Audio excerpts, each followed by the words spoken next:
A couple of videos ago, I did a deep dive into online piracy, the history of it, how technology over time has influenced its presence, etc. And in the video, I briefly talked about Napster, arguably the first computer program to ever make internet piracy a public, mainstream affair. It allowed you to connect online to a huge database and immediately download any song that you wanted instantly for free. It is no wonder it was so huge at the time and why corporations hated it. But as I continued thinking about it, the more I realized that Napster, due to its innovative design for the time, was one of the pioneering programs that effectively changed the way we currently consume media. And in some respects, it even did it in a regressive kind of way. In the 90s, programs like Napster were a form of retaliation against the expensive rising prices of physical media. And today, we are facing the opposite problem. People are resorting to piracy in a world full of subscriptions and rentals, where the prospect of permanently owning new physical media is virtually non-existent. And now I'm starting to think that Napster was unknowingly the problem.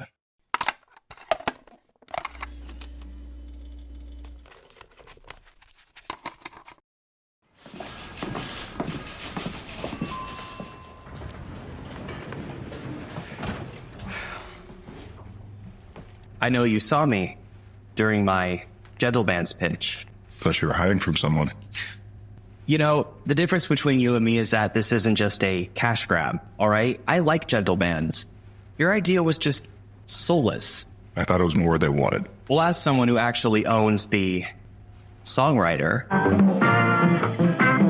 I can speak firsthand about its craftsmanship, the packaging, the love that went into it. It's more than just a ring.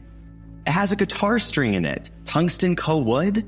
It's symbolic of my profound love for music. I mean, I couldn't wear it in the meeting. I had it on the chain. But it means something to me. I mean, did you even know that their family owned their workshops? You're a football player in a suit, unprepared. What was your idea again? Something about Bob Dylan? Look, I don't like going in with two ideas. It's weak. And you don't want to be weak, so you picked yours. And they bought it, which is our goal, isn't it? You know, I got it engraved, too. You can do that for free. But of course, you didn't mention that. I've got a million good things to say about Gentle Bands. A million. Good. I guess I'm lucky you work for me. I feel bad for you. I don't think about you at all.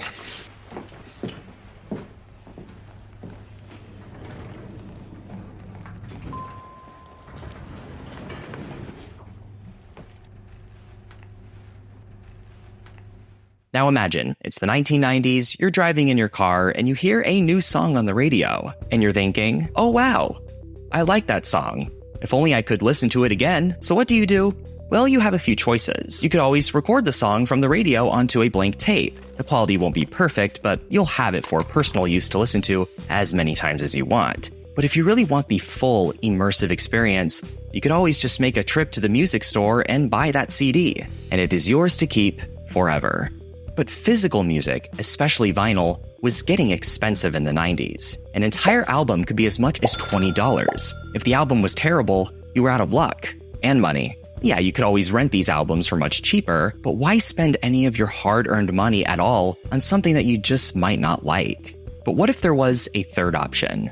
The ability to get high-quality music that's also free? Well, thankfully, something called the internet is garnering traction and quickly popping up in households all around the world. Now you can interact with people online who not only share the same sentiments as you do, but can actually do something about it. In 1998, a user called Napster appeared in an online chat room, proposing an idea for how people could easily access computer files. What if instead of relying on a centralized server from a website to have the file you're looking for, you could just access a giant database of users and download that specific file directly from their hard drive? This was a concept known as peer-to-peer file sharing, or P2P for short. And aside from some experimental prototypes here and there, it hadn't really entered the mainstream public eye. Most of the chat thought the whole thing was ridiculous and laughed off the idea. But one person, 18-year-old Sean Parker, thought this vision had a lot of potential. The two had already been online friends for a couple of years, but Sean would eventually meet this Napster in person, who was also named Sean Fanning, who was only 17 years old. The two became friends and started working together on this project, deciding that Napster was a fitting name for it. They were able to raise $50,000 from investors to get started on the concept, and worked countless hours putting it all together. Fanning was reportedly sleeping in the utility cupboard at his uncle's office because he was spending so much time on his computer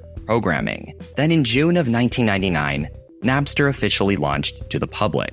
It only took less than a year for the community to reach over 20 million people. The massive success Napster had in such a short amount of time was unprecedented. But in retrospect, it's really not much of a surprise. Napster's idea was both revolutionary and came out at exactly the right time. It took a relatively niche concept like P2P file sharing and made it simple, only requiring a couple of clicks from the user.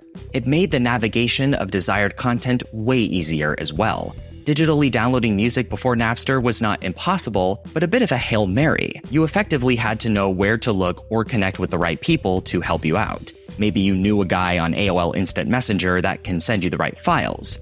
Sites that did host the song you were looking for were, of course, centralized, so it was much easier for copyright enforcers to take them down, and therefore made it even harder. Sites like Audio Galaxy had file sharing protocols similar to Napster, but primarily focused on indie artists. Think of a precursor to SoundCloud. But now with Napster, that wasn't a problem. This big database allowed you to connect with anyone else on Napster, which with millions of people, allowed for virtually any song to be easily accessible for download in a decentralized approach. Because all it took was someone taking one for the team and buying a CD, ripping all the songs off of it, and then making them available through Napster. So naturally, the program's intuitive design effectively resolved these issues on a large scale. But it also came at a great consequence. The concept of copyright law on the internet was by no means unheard of in 1999, but it was obviously a lot less understood and enforced due to the World Wide Web's infancy. A centralized website openly infringing copyright and hosting unauthorized songs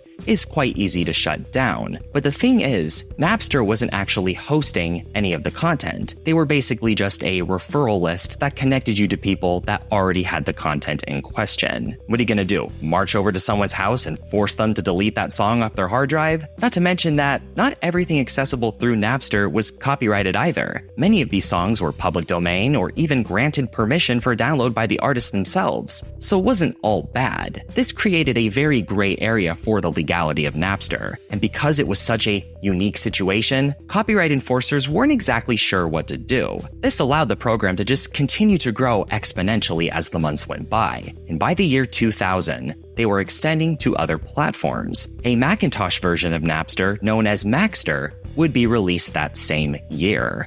But then a little band called Metallica enters the picture. Ever heard of them? A demo version of one of their songs ended up getting leaked onto the platform and ended up even playing on the radio, all without their permission. Needless to say, the band was furious and wanted some kind of restitution. This frustration among the record labels and artists just compounded. And so, Metallica, Dr. Dre, and the Recording Industry Association of America sued Napster for violating the Digital Millennium Copyright Act of 1998, particularly in regards to safe harbor laws.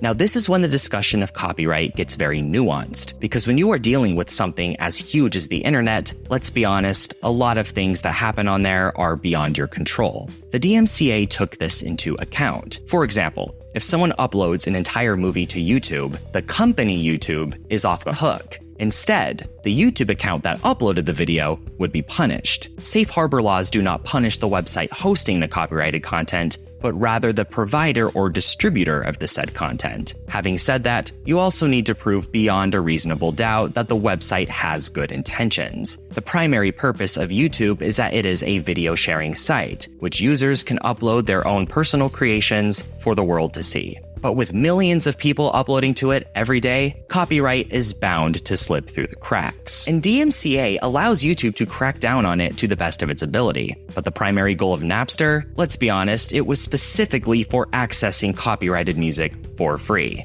Yeah, technically it could be used legally, but the vast majority of people were not using it for that purpose. And this was the argument used against Napster in the courts. Napster was not only violating their duty of care and abiding to safe harbor laws, but they were actively playing a role in facilitating the ability for users to commit copyright infringement. The company was even aware that their program was being used for this reason, and didn't take any action to stop it. The court ultimately ruled in the favor of the artists and record companies, and Napster was ordered to remove access to all copyrighted songs on the platform. Considering this is what 99% of people use their program for, Napster took a huge hit. Their services were temporarily shut down so that the company could take time to find a workaround. This plan failed, however, and so Napster shut down entirely in July of 2001.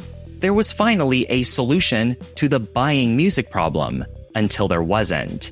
And people were quick to blame Metallica and the other artists that were involved for ruining all the fun. In fact, even other renowned musicians criticized them for it, particularly Foo Fighters. They felt that these bands had enough money already, and that people downloading songs here and there really wasn't that big of a deal. But despite the controversies and the death of this beloved program, it was clear Napster sparked the beginning of a new era. Physical media was now passé, and MP3s were the future. What if there was a way to create a DMCA-friendly version of Napster? In 2001, just months before Napster's demise, Apple releases a program called iTunes. Its entire objective was to keep the convenience of Napster while also fairly compensating the artists and, most importantly, solving the album problem of the 90s. Instead of spending $20 on an album that you might not even like, why not just spend 99 cents on a song that you already know that you like?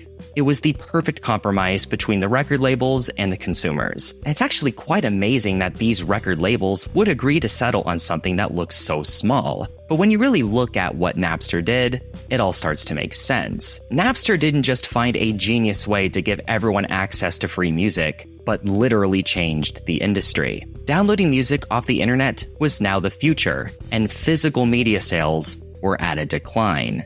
And honestly, anything would be better for the companies than people stealing. Apple was able to convince these labels that a per-song purchasing model would reverse falling profits. And sure enough, it did. And with the release of the iPod in October of that same year, this rebirth in music would dominate the whole decade.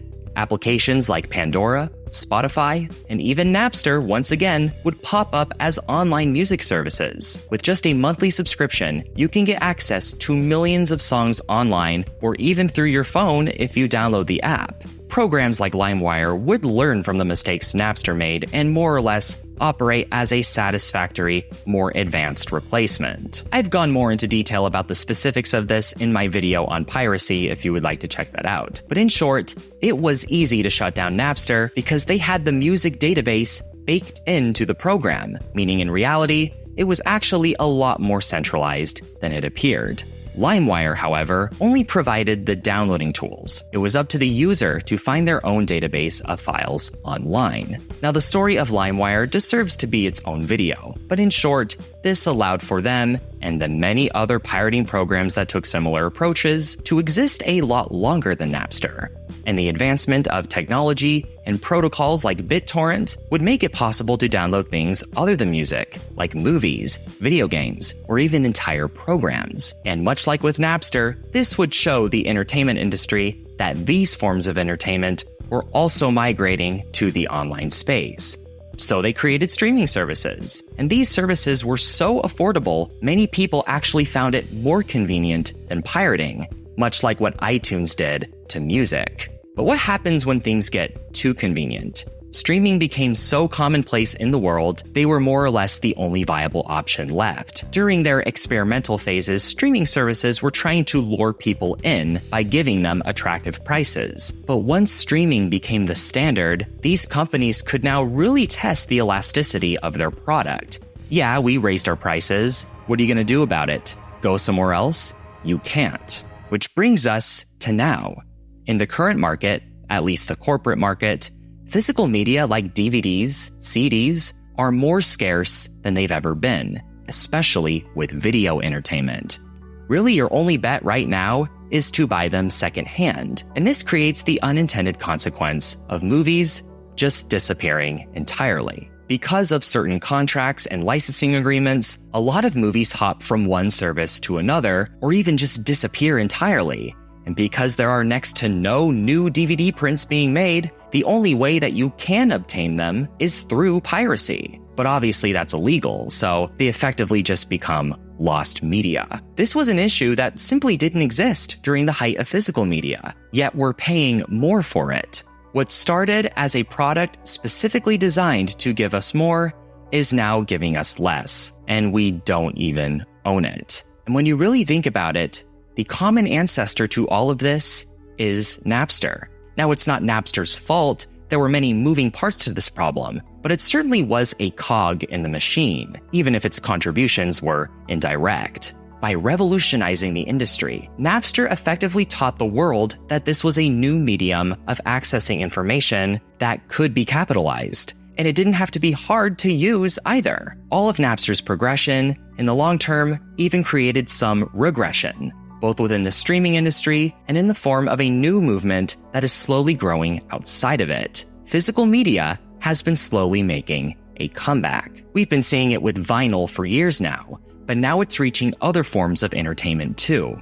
In dozens of neighborhoods across the United States, free Blockbuster bins are popping up.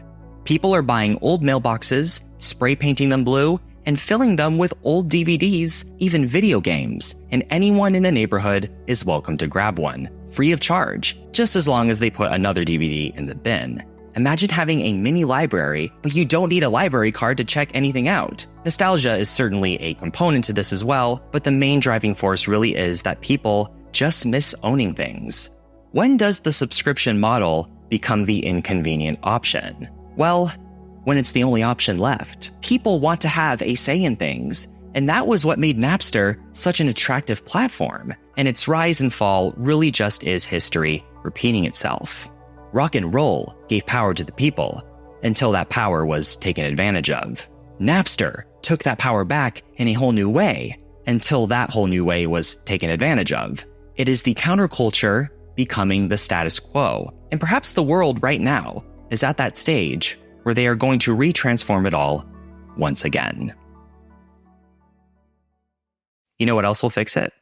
Supporting me on Patreon, of course. Patreon.com/NationSquid. You can also buy me a coffee. All for Napster. Let's do it. A special thanks to my patrons and channel members for making this video possible. Thank you so much for watching. If you enjoyed this video, please subscribe and click the notification bell so that you never miss a future video.